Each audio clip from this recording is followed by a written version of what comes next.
Amahoro bana b'Imana. None kuwa gatatu tariki 7 Ukwakira 2020 turahimbaza umunsi mukuru wa Bikira Mariya Umwamikazi wa Rozari. Isomo rya mbere ni ryo mw'ibara Pawulo Mutagatifu yandikiye Abanyagalati, umutwe wa 2 umurongo wa 1 kugeza ku wa 2 n'umurongo wa 7 kugeza ku wa 14. Bavandimwe, nyuma y'imyaka 14 nongera kuzamuka Yerusalemu ndi kumwe na Barinaba na Tito ndamujyana.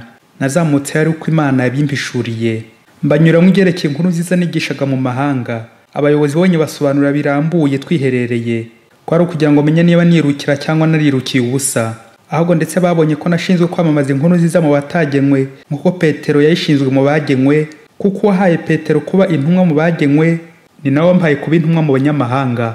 Nuko Yakobo, Petero na Yohani, kandi aribo bitwa inkingi, bamaze kumenya ingabire nahawe, turumvikana baduhereza ukuboko njye na Barinaba ngo twebwe tujye mu banyamahanga naho mu bagenwe. Batwihanangirije ikintu kimwe rudori, ko tuzajya twibuka abakene, ari nacyo nihatiye gukora. Nyamara ariko ubwo Petero yazaga Antiyokiya, nahanganye nawe kuko byari ngombwa kumugaya. Koko rero mbere yuko haza abantu bo mu gice cya Yakobo, yasangiraga n'abanyamahanga. Aho bazi yaravunura, aritarura ryo gutinya abagenwe, n'abandi bayahudi bigana uburyarya bwe, bigeza aho Barinaba yoshywa nabo kuryajya bene ako kageni. Ngewe rero mbonye ko batagororokeye ukuri kw'inkuru nziza, mbwira Petero bose barora nti, niba wowe Umuyahudi ugenza nk'abanyamahanga aho kugenza Kiyahudi, ushobora ute guhatira abanyamahanga kugenza Kiyahudi? Iryo ni ijambo ry'Imana. Zaburi ni 117. Nimujye ku isi hose mwamamaza inkuru nziza. Ivanjili yanditswe na Luka, umutwe wa 11 umurongo wa 1 kugeza ku wa 4. Umunsi umwe Yesu yari ahantu asenga. Arangije umwe mu bigishwa baramubwira ati, mwigisha, natwe dutoze gusenga nkuko Yohani yabigenjereje abigishwa be. Nuko arababwira ati, igihe musenga mujye muvuga muti, dawe, izina ryawe ryubahwe, ubwami bwawe nibuze, ifunguro ridutunga riduhe buri munsi, utubabarire ibicumuro byacu kuko natwe tubabarira uwaducumuyeho wese, kandi ntudutererane mu bitwoshya. Iyo ni Ivanjili ntagatifu. Bana b'Imana, nidupfukame dusenge. Bikira Mariya ikibeho ati, nimusenge ubutarambirwa kandi musabire isi kugira ngo ihinduke. Turi mu kwezi kwa 10, ukwezi kwa Rozari. Uyu munsi by'umwihariko turahimbaza Bikira Mariya Umwamikazi wa Rozari.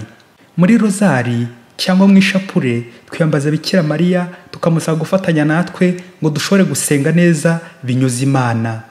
Umwitozo wo gusenga urakomera cyane.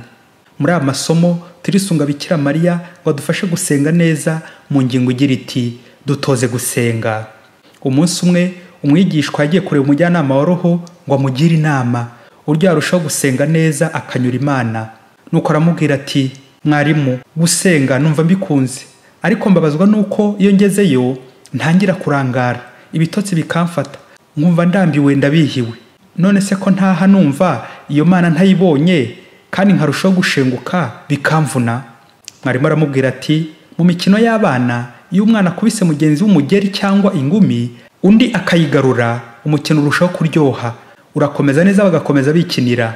Ariko iyo yibeshye akaza yahoreye, ubundi akayimutera, undi akitaza ntimufate, uwayiteye ashobora kwitura hasi, akaba yagwa, akanavunika yewe, kuko yabuze mugenzi we, mbese yahushije. Rero mwana wanjye, niyo ugiye gusenga ugashyikirana n'Imana mugahura, birashimisha.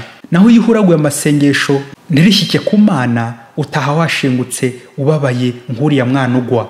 Umwana ati, none se mwarimu, wareka gusenga ko n'ubundi numva nta musaruro ufatika nkurayo? Mwarimu araterura aramubwira ati, mbere yo kubireka reka maze nguhe ubuhamya ku mateka yambayeho. Ntangiye kwiga amashuri yisumbuye nagize ibyago, ababyeyi banjye bitaba Imana, ubwo mbaye imfubyi. Sinari kubona undihira kuko nabo umuryango wacu bari abakene. Nuko umuntu umwe angira inama yo kuzajya kureba umuyobozi wari ushinzwe ibigega bifasha abana b'imfubyi. Njyayo nahoreye, ngezeyo abarinzi barantonganya bati, nta soni wa mwana uza kureba nyiri cyubahiro utakarabye, wambaye ikabutura n'agapira, wambaye n'inkweto zitagira amasogisi? Ntiwanasokoje. Subirayo uzagaruke ejo saa 2 kureba nyiri cyubahiro ufite isuku. Nuko nsubirayo ngenda ntukabarinzi ko bampemukiye kandi ndi imfubyi. Bukeye ndoga nambara utuntu dukeye, mbese niyitaho uko nshoboye kose.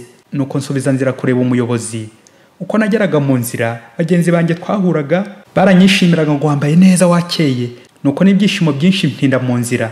Mpageze saa 2 zarenze, abarinzi barambwira bati, yego noneho ufite isuku, ariko wibagiye icy'ingenzi, wakererewe, nyiricyubahiro akorera kuri gahunda ntiwamubona. Nuko ntangira kurira, abarinzi bongera kumbwira bati, taha ejo uzagaruke saa 2 ukeye kandi udakererewe, muzavugane na nyiricyubahiro. Ubwo n'ubundi ndambabaye ndi gutuka abarinzi n'umuyobozi, ndyama nabi iryo joro mbabaye, ariko mfata umugambi wo kunzubahiriza ibyo abarinzi bambwiye ngo mbashe kubonana n'umuyobozi. Mwarimu abwira umwigishwa ati, wabyumvise ko inkuru nyicikije? Ejo nzayigarukaho mubwire ko twabonanye n'umuyobozi nujuje ibisabwa 3: isuku, igihe no kwihangana. Nawe rero wa mwana we, uko nyiricyubahiro ushinzwe ibigega bifasha abana b'imfubyi kumubona bisaba ibyo bintu 3, ni nako Imana nyiricyubahiro w'ikirenga nawe kuganira nawe bisaba ibyo bintu 3. La prière est un P qui exige 3 P pour se réaliser: préparation, ponctualité et persévérance. Isengesho kugira ngo rigende neza risaba ibintu 3: imyiteguro, kubahiriza igihe no kwihangana. Reka rero tugarukire ku bisabwa 2 bya mbere kugira ngo ejo tuzakomeze ku cya 3. La préparation. Mwana wanjye, uzatinya umuntu udategura, uzatinya umukobwa udakubura mu rugo iwabo, uzatinya umugore udategura abana n'umugabo, uzatinya umukozi udategura imirimo, uzatinya umusirikare udategura urugamba, uzatinya umwarimu udategura amasomo, uzatinya muganga udategura uko azavura, uzatinya umupadiri udategura misa n'inyigisho, hanyuma uzatinya umukristo upfa kwidumbukiza mu isengesho. No gupfa nyine nawe urabyumva. Na Bikira Mariya ategura Yezu. N'Imana mu gucungura abantu irategura ikanyura kuri Bikira Mariya paradei, préparé par Dieu. Kuko yitegura ugira isuku y'umubiri n'iya roho. Kuko witegura guhura na nyiricyubahiro umutegetsi ukomeye. Ntiwahura ngo umusigi vumbi n'umwanda. Nguko kwihana ukitunganya neza maze ukajya gusenga. Icya kabiri ni ponctualité. Muri amasomo twazirikanye none harimo kugendera kuri gahunda. Paulo mutagatifu mu isomo rya mbere aratwereka uburyo yubahirije gahunda Imana yari yamuhaye bikamutera kwishima. Ati, nyuma y'imyaka 14 nongera kuzamuka Yerusalemu ndi kumwe na Barinaba na Tito ndamujyana. Nazamutseyo ari uko Imana bimbishuriye. Amen. Kugendera kuri gahunda y'Imana, ako kantu heza aragakunda. Nacyo gituma abigishwa mu ivanjiri uko babonaga Yezu agira ingengabihiri mu isengesho, Yezu nyiricyubahiro agira gahunda, nabo barifuza kumukurikiza bati, mwigisha natwe twigishe gusenga. Nuko Yezu akifuza ko uko agendera kuri gahunda n'abamukurikiye nabo bamukurikiza, bakagendera kuri gahunda. Abatoza gusenga akoresheje isengesho rya Dawe uri mu ijuru.